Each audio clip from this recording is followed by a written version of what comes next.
Yumao na tinaguri ang orihinal na reyna ng Philippine Volleyball na si Teresita Tisha Abundo. Nagawa niya pang masaksihan ang prime days ng Pinay volleyball player sa kasalukuyang panahon, bagay na sanay naranasan di umano nila noong araw.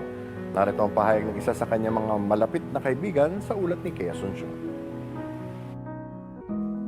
Mapayapang pumanaw nitong linggo ang tinaguriang Original Queen of Philippine Volleyball na si Teresita Tisha Abundo sa edad na 74. Base sa mga malalapit nitong kaibigan at kaanak, hindi na lang nagising ang dating Philippine Sports Commission Commissioner mula sa kanyang mahimbing na pagkakatulog.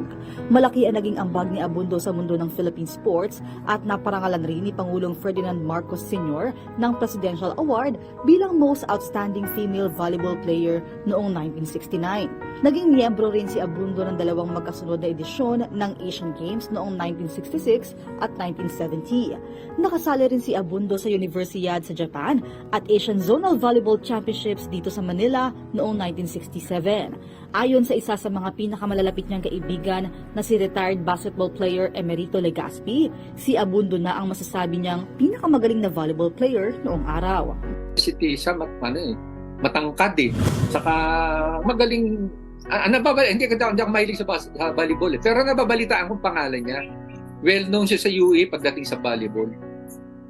So ang inaan niya, sana kung naging player lang siya ngayon, siguro marami na siyang pera. Sabi niya gano'n. Dagdag pa ng dating UE Red Warrior, bago pumanaw si Abundo ay naikumpara nito ang estado ng kanyang karera noon sa mga volleyball players ng Pilipinas ngayon.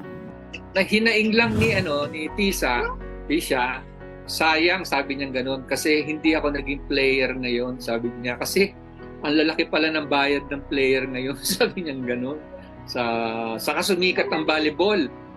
Samantalang noon, ang volleyball parang hindi naman masyadong pinapansin. Except doon sa mga mahilig talaga sa volleyball. Basketball lang talagang ang ng mga tao eh. Sabi niya, nagpo-post siya ron, sana mabigyan naman ng recognition, ang inaano niya doon, mabigyan naman ng recognition sana yung mga athletes nung araw. Base sa ilang ulat, nakatakdang ilibing ang labi ni Abundo katabi ng puntod ng kanyang asawa na si Atty. Mel Abundo sa Loyola Memorial Park, Marikina. Kea Asuncion, PTV Sports.